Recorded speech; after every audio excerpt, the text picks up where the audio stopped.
우리 하나님 말씀 함께 보도록 하겠습니다. 시편 42편의 말씀입니다. 42편 1절부터 5절까지 함께 저와 여러분들이 합독하겠습니다. 시편 42편 1절로 5절입니다. 하나님이여, 사슴이 시냇물을 찾아 갈급함같이 내 영혼이 주를 찾기에 갈급하나이다. 내 영혼이 하나님 곧 살아계시는 하나님을 갈망하나니 내가 어느 때에 나아가서 하나님의 얼굴을 배울까? 사람들이 종일 내게 하는 말이 내 하나님이 어디 있느냐 하오니 내 눈물이 주야로 음식이 되었도다. 내가 전에 성리를 지키는 무리와 동행하여 기쁨과 감사의 소리를 내며 그들을 하나님의 집으로 인도하였더니 이제 이 일을 기억하고 내 마음이 상하는도다. 내 영혼아, 내가 어찌하여 낙심하며 어찌하여 내 속에 불안해하는가? 너는 하나님께 소망을 두라. 그가 나타나 도우심으로 말미암아 내가 여전히 찬송하리로다. 아멘. 할렐루야. 예. 오랜만에 시편을 또 함께 금요일날 나눕니다.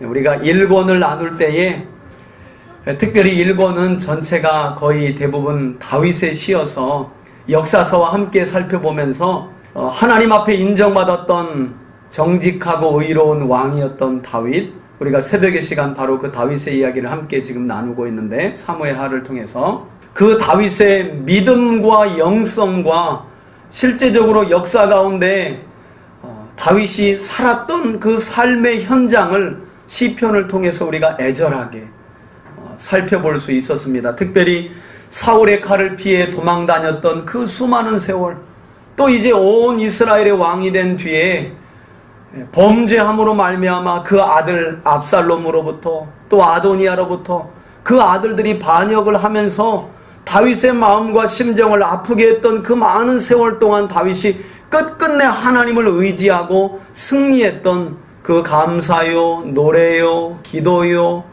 탄식을 우리가 시편 1권을 통해서 함께 살펴보았는데요. 오늘부터 함께 살펴볼 시편 이제 2권은 총 전체가 42편부터 72편까지 그렇게 되어 있는데요. 내용을 살펴보면 전체 내용에 역시 다윗의 시가 이 시편 2권에도 제일 많은 것 같아요. 그래서 총 한 20편 정도가 다윗의 시편이 나오고요. 오늘 우리가 함께 살펴볼 시편은 고라자손의 시편인데요. 고라자손이 쓴 시편도 7편, 아삽의 시 1편, 솔로몬의 시가 1편 2권 중에 나오고요. 그리고 익명의 저자가 알려지지 않은 시도 3편 정도가 나옵니다. 그래서 총 42편부터 72편까지의 내용이 시편 제2권의 내용이 됩니다. 특별히 오늘은 이 고라자손의 시를 42편, 43편을 함께 살펴볼 텐데요. 이 42편, 43편에 여러분 배경에 대한 이야기가 한 2가지 있습니다. 시편이 사실 좀 어려운 게요, 그냥 생각 없이 읽으면 은혜가 되기도 하는데 공부하려고 들면 어려운 책이에요. 왜냐하면 도대체가 누가 어떤 상황 가운데 누구에게 썼는지를 알아야 이걸 이해하고 우리에게 적용을 할 텐데, 대부분 시편은 그렇게 명확한 상황들이 많지 않아요.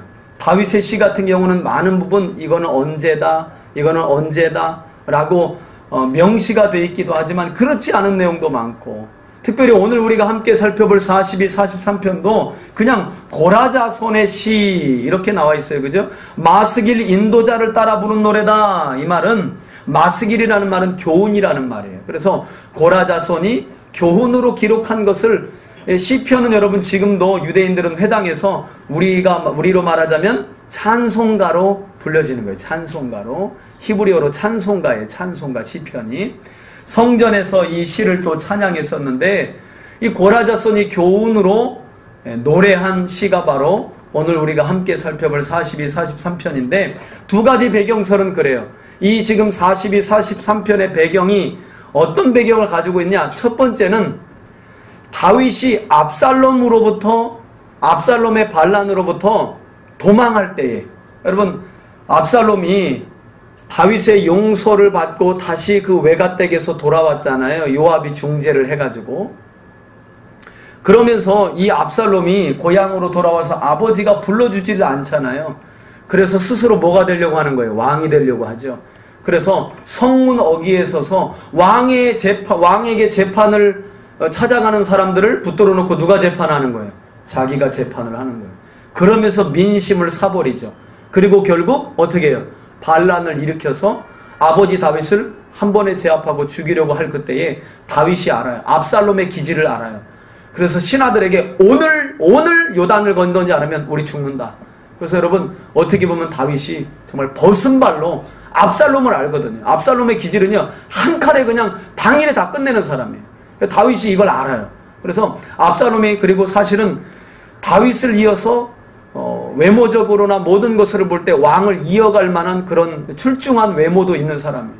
그래서 이 압살롬의 반란을 피해서 다윗이 벗은발로 요단을 건넌 뒤에 그때 다윗이 갈 때 이 성전에서 노래하는 언약궤는 가져가지 않았지만 다윗의 신하들과 이 고라 자손들과 함께 성전이 있고 왕궁이 있는 그곳으로부터 요단강 건너서 동편으로 피해 있을 그때에 기록한 시다. 이런 배경이 있고요. 두 번째는 내용을 잘 살펴보면 바벨론 포로로 끌려갔을 당시에 기록된 시다. 그래서 이 고라 자손들이 바벨론의 포로로 끌려간 사람들 중에 있었는데 나라도 망하고 성전도 무너진 다음에 그 옛날 성전에서 여러분 이 고라 자손이 민수기 여러분 16장에 이 고라 자손 하면 대표적으로 우리가 기억하는 게 모세와 아론을 대적하면서 반역을 한 사람들이잖아요. 그죠? 민수기 16장에 보면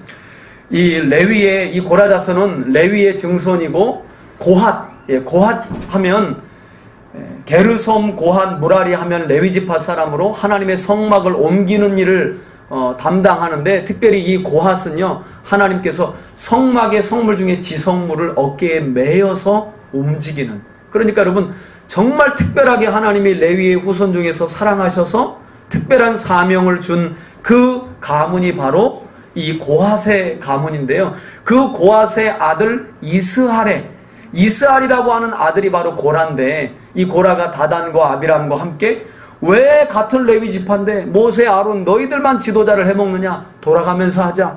그것 때문에 반역이 일어나면서 하나님께서 이 고라와 고라에게 속한 모든 집안 사람들을 어떻게 해요? 땅을 열어버려서 땅이 삼켜버리게 합니다. 그리고 이때 이 고라와 다단과 아비람의 반역에 함께한 250명의 지도자들을 어떻게 해요? 하나님이 불로 태워 죽여버려요. 향로를 다 가져와서 그럼 누구의 향을 하나님 받으시나 보자 했을 때 하나님이 아론의 향을 여전히 받으시고 그리고 나머지 250명들은 다 하나님께서 그 자리에서 화형을 시켜버리죠. 그때 여러분 그 반역을 일으켰던 그 고라. 그런데 어떻게 역사적으로 보면 그때 어떻게 고라의 후손들이 남아있느냐. 민수기 26장 11절에 보면요 참 놀라운 게 아버지가 반역하는데 누가 빠져있는 거예요? 아들들이 빠져있어요. 여러분. 그러니까 여러분 이런 게 참 믿음이고 분별력이죠. 보통은 가족은 일심동체라고 시험 들면 함께 다 같이 시험 들어. 누구 하나 좋은 말을 안 해. 이래서 여러분 믿음이 있고 분별력 있는 한 사람이 중요한 거야. 한 사람이. 아버지가 반역을 하는데 아들들이 보기에 그건 아닌 거예요. 그래서 그 아들들은 뭐예요? 그 반역에 참여하지를 않아요. 그래서 하나님이 율법에 말씀하시는 것처럼 하나님은 연자죄를 금하시거든요. 아버지의 죄 때문에 그 죄값을 누구에게? 자녀에게 묻지 않으세요. 그래서 누굴 살려두신 거예요? 고라 자손을 하나님이 살려두세요. 그 고라 자손들이요 나중에 다윗이 왕이 되었을 때 이 옮긴 성막에서 하나님을 예배하고 찬양하는 사람들을 나눌 때요 이 사람들이 바로 하나님의 성막 문지기로 활동을 하고요 포로 후에 돌아왔을 때도 왕궁 문지기, 또 일부는 이 고라 자손들이 뭘 하냐면 찬양을 하고 악기를 다루는 사람들이 돼요. 그래서 오늘 내용을 살펴보면서도 그런 내용들이 나오는데, 그래서 두 가지 배경은 다윗이 압살롬을 피해 예루살렘을 도망하고 요단강을 건너서 요단 동편에 있을 때에 그 하나님이 계신 성전으로 돌아가고 싶은 마음을 고라 자손이 노래한 것이다. 이런 배경이 있고, 또 하나는 그보다 한참 후에 남북 이스라엘이 갈라진 뒤에 북이스라엘이 멸망하고 남유다마저도 바벨론에 멸망하고 이제 포로로 어떻게 해요? 바벨론에 끌려갔을 그때에 그 끌려간 사람들 중에 성전에서 그 옛날 성전에서 찬양하고 노래하고 예배를 도왔던 봉사했던 고라자손들이 있었는데 그 고라자손들이 그때의 일을 기억하면서 주님 우리를 회복시켜 주세요. 그때로 돌아가고 싶어요. 그러면서 하나님을 찾는 내용이다 하는 두 가지가 있는데 두 가지 설을 다 성경에 보면 왜 이런 배경을 하나로 이렇게 압축하지 못했을까? 왜냐하면 두 가지 내용을 보면 두 가지 내용을 다 짐작해 하는 내용들이 있기 때문이에요. 그건 우리가 함께 내용을 보면서 이제 살펴볼 건데요. 자, 그럼 우리 내용을 함께 한번 살펴보기로 합시다. 42편 1절입니다. 하나님이여 사슴이 뭘 찾아? 시냇물을 찾기에 뭐 한다고요? 갈급함같이 내 영혼이 주를 찾기에 뭐라고요? 갈급하나이다. 여러분 갈급하십니까? 우리 마태복음에 보면 예수님이 산상수훈 첫 설교를 하실 때 뭐라 그래요? 심령이 가난한 자가 복이 있다는 거죠. 여러분 주 앞에 나오는 저와 여러분들의 심령이 늘 가난할 수 있기를 주의 이름으로 축복합니다. 정말 하나님의 은혜를 갈망하는 그 심령을 이 고라자손들이 뭘로 표현하냐면 뭐에 표현해요? 사슴에 표현하는 거예요. 여러분 이게 사슴은 비유관념, 원관념은 뭐예요? 내 영혼. 내 영혼을 마치 뭘로 비유하는 거예요? 사슴. 그런데 여러분 왜 사슴이라고 하면 사슴이 목마름과 같이 도대체 무슨 말이냐? 중동의 배경과 역사를 모르고 문화를 모르면 도대체가 사슴이 무슨 목마름이 있다는 것인가? 여러분 중동에 가시면요 이 가을철이 되면 사슴의 짝짓기 철이 돌아와요. 사슴의 짝짓기 철이 돌아오는데 그때가 되면 이 수컷 사슴들이요 광야를 돌아다니면서 이 암컷 사슴들이 내뿜는 그 냄새를 고유의 냄새를 맡고요 이 암컷과 교미를 하려고 부지런히 찾아다닙니다. 이리저리 그 냄새를 따라서. 그런데요 이때 이 수컷들에게는요 수컷 사슴들에게는요 이 신체에 큰 변화가 일어나요. 이 발전기이기 때문에 큰 변화가 일어나서 이 암컷을 찾아다니는데 암컷들이 그렇게 많은 게 아니거든요. 그래서 서로들 암컷을 찾아다니며 광야를 돌아다니는 중에 너무너무 광야는 뜨겁잖아요. 그러다 결국 신체의 변화를 감당치 못하고 몸에 아주 매우 이 갈급함을 느끼게 되는데 암컷은 찾기는커녕 너무너무 이 신체의 변화가 급격하게 일어나는 것을 이 사슴이요 막지를 못하고요 결국에는 물을 찾아가지고요 땅을 이렇게 판대요. 앞발로. 그래가지고 고개를 쳐박고 죽는 시체들이요 가을철 되면 그렇게 볼 수 있다는 거예요.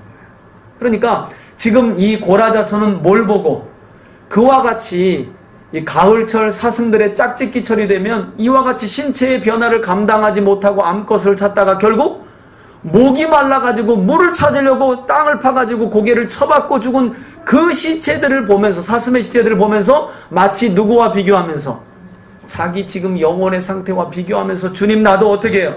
저 사슴이 시냇물을 찾기에 갈급함과 같이 나도 어떻게 지금 갈급합니다. 이런 설명을 하고 있는 거예요. 2절에 보니까 내 영혼이 하나님 곧 살아계시는 하나님을 뭐하니? 갈망하니 내가 어느 때에 나아가서 하나님의 얼굴을 뭐할까? 배울까? 그러니까 여러분 지금 이 말은 하나님이 계신 그러니까 하나님의 얼굴을 배울까? 그 하나님이 어디 계신데요? 성전에 계시잖아요. 그러니까 시편의 이 고라자손들이 이와 같이 말하는 것을 보면 지금 그 하나님이 계신 곳으로부터 어떻게 있는 것 같아요? 멀리 있는 것 같아요. 멀리 있는 것 같아요. 그래서 내가 어느 때에 하나님의 얼굴을 배울까? 이와 같이 성전으로부터 하나님 계신 곳으로부터 멀어진 것도 너무너무 지금 상황적으로 힘들고 갈급한데 더 힘든 건 3절이죠. 사람들이 종일 내게 하는 말이 뭐라고요? 내 하나님이 어디 있느냐 하오니 내 눈물이 주야로 뭐가 되었대요? 내 음식이 되었도다. 아니 하나님께서 계신 성전으로부터 멀리 떨어진 것도 그러한 상황도 힘이 든데 이런 고라자손을 비방하는 사람들의 말이 뭐라고요? 더 고통스러웠다는 거예요. 여러분 우리도 이런 경험이 있죠? 내가 당하는 어려움과 고난도 힘든데 지나가면서 하는 주변의 사람들, 특별히 그때는 모르는 사람들의 말이 비수가 되는 게 아니라 어떤 사람? 아는 사람들의 말이 마음에 상처가 되는 거예요. 아는 사람들의 말. 아이고 참 잘난 척 하더니 잘됐다. 그래서 오늘 이 고라자손이 들은 것처럼 왜 하나님 믿는다며? 그 하나님 어디 있어? 이런 말을 들으면 상황도 어렵고 환경도 어렵지만 진짜 마음은 더 무거워지는 거죠. 그런 수많은 사람들의 말을 종일토록 들었다는 거예요. 그러니 여러분 얼마나 낙심이 됐겠어요.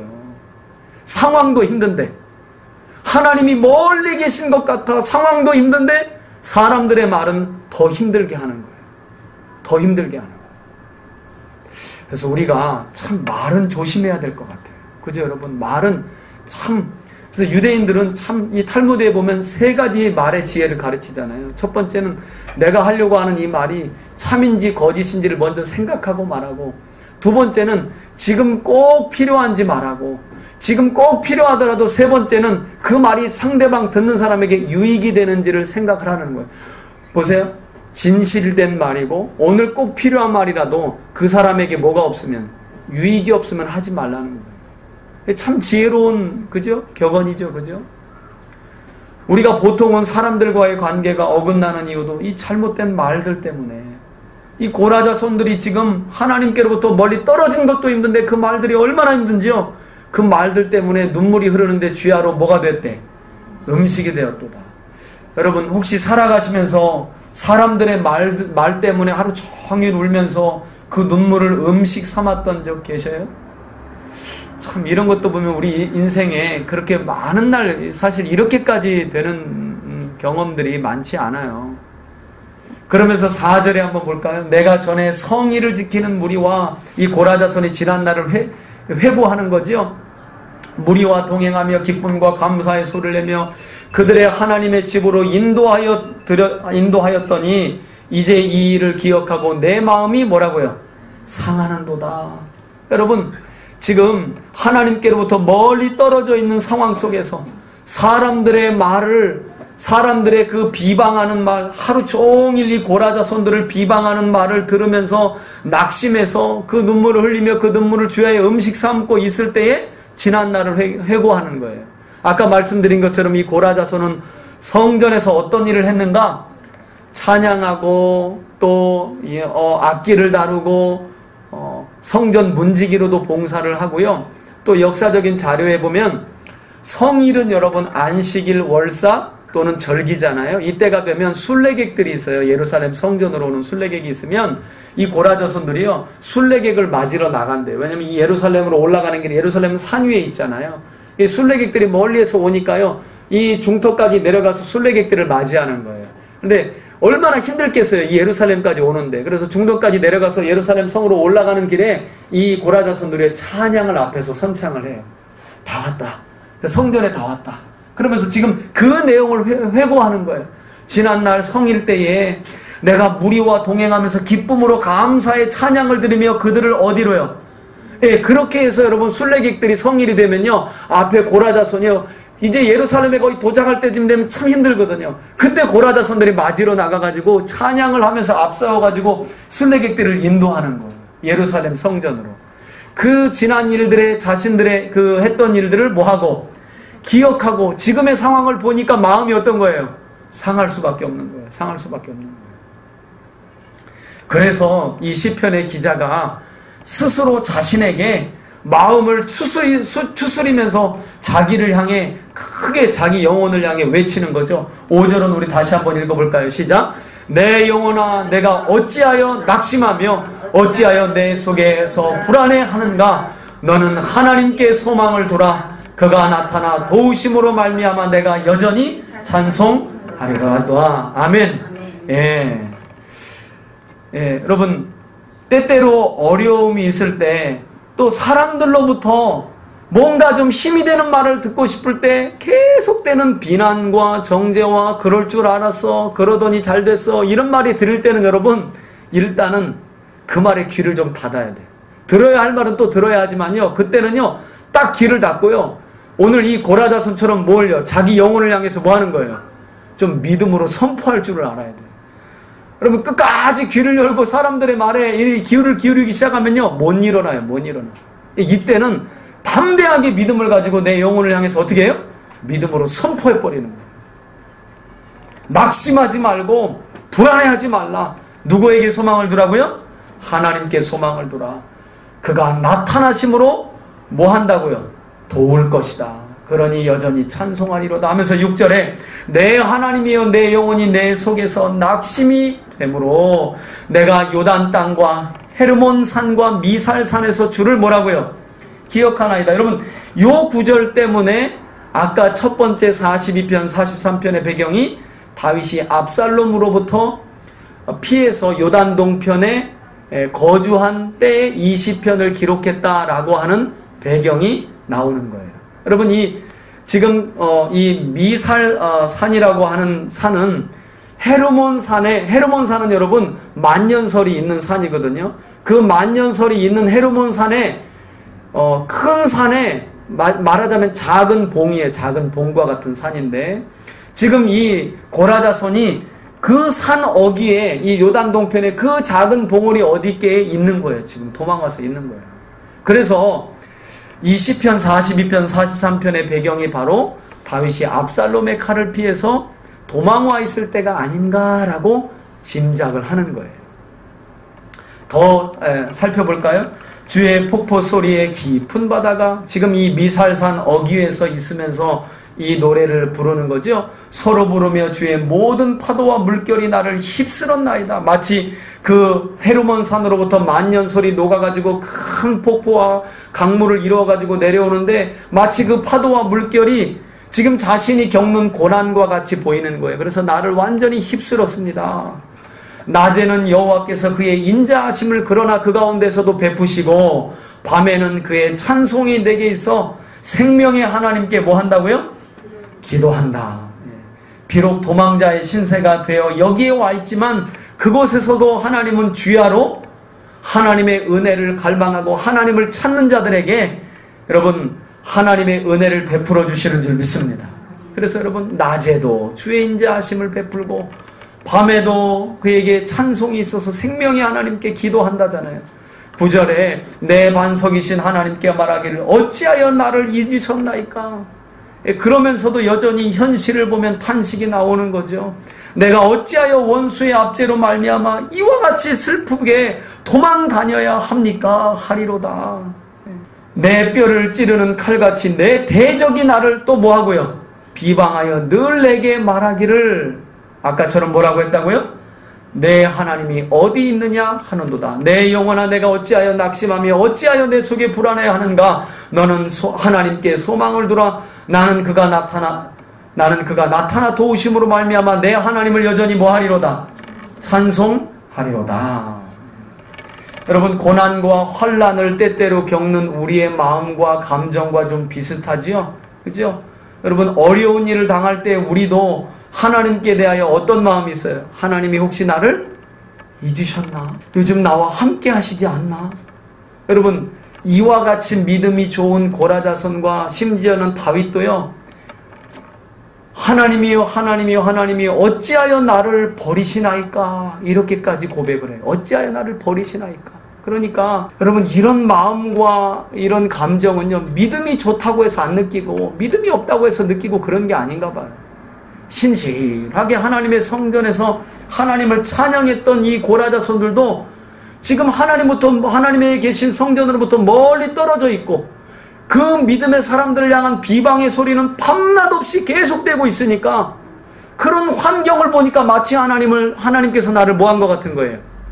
잊으신 게 아닌 거. 그런 생각을 했다는 거예요. 낙심되는 상황은 마치 하나님께서 우리를 잊으신 것처럼 느낄 때가 여러분 얼마나 우리도 많아요. 그래서 하나님이 마치 지금의 상황을 그냥 두고만 보시는 것 같은 거예요. 하나님께서 두 손 뒷짐지시고 두고만 보시는 것 같아.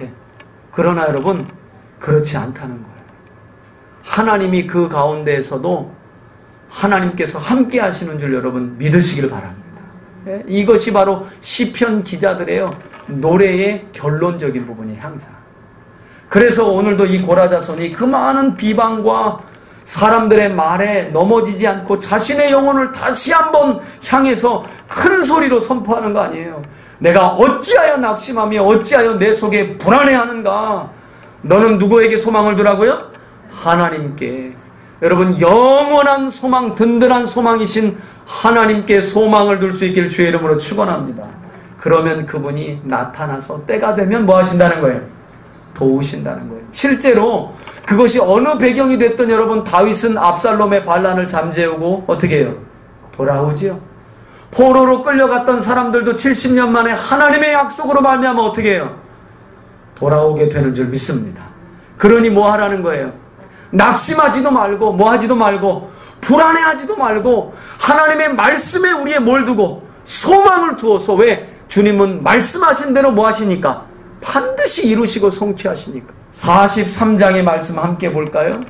하나님이여 나를 판단하시되 경건하지 아니한 나라에 대하여. 이 말 때문에 이 말이 과연 뭐냐, 이 나라가 바로 바벨론이 아니냐 하는 것 때문에 오늘 시편 42편과 43편의 내용이 이때가 마치 바벨론의 포로로 잡혀갔을 때의 상황이 아니냐 하고 짐작하는 대목이 바로 이 내용이에요. 나라라는 이 말 때문에 내 송사를 변호하시며 간사하고 불의한 자에게서 나를 뭐 해달라고요? 건지소서. 그래서 여러분, 시편에 보면 나를 건지소서, 나를 구원하소서, 나를 건지소서, 이런 말들이 참 많아요. 그러니까 여러분, 이런 말들은 의인의 삶을 사는 사람들만이 하나님 앞에 들을 수 있는 거죠. 그죠? 나를 건지소서. 그러면서 2절에 주는 나의 힘이 되신 하나님이시거늘 어찌하여 나를 버리셨나이까. 내가 어찌하여 원수의 억압으로 말미암아 슬프게 다니나이까. 어디하고 좀 비슷해요? 42장 여러분 9절 말씀하고 병행이 되는 게 보이지요? 42장 9절과 43장 2절이 병행이 되죠? 그래서 여러분 42편과 43편은요, 이 히브리어 성경에 보면 많은 사본들이요, 이건 한 권으로 봐요. 그냥 한 권으로. 우리 성경에는 42, 43이 나눠져 있지만 또 하나 특징은 여러분 43장 1절 위에 표제가 있어요, 없어요? 없어요. 이런 것들로 근거해서 42편과 43편의 시는 뭐라는 거예요? 하나라는 거예요. 하나. 장으로 나눠 놓긴 했지만 하나예요. 하나. 왜? 병행 구절이 많아요. 그리고 끝도 실제로 내 영혼아 어찌하여 낙심하는가, 이렇게 끝나요. 43편도. 자, 더 살펴볼까요? 3절에 뭐라고 하나님께 탄식하느냐? 주의 빛과 주의 진리를 보내시어 나를 인도하시고 주의 거룩한 산과 주께서 계시는 곳에 어떻게 해달라고요?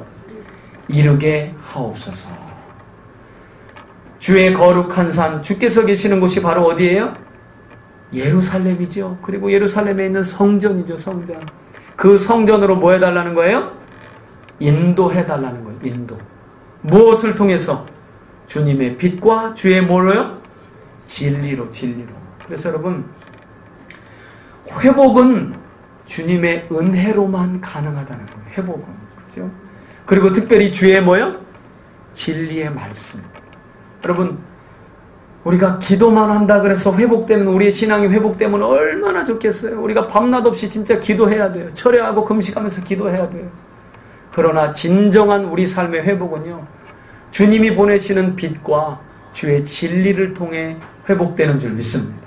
그 말씀 앞에 섰을 때 하나님께서 회복을 우리 삶에 허락하시는 거죠.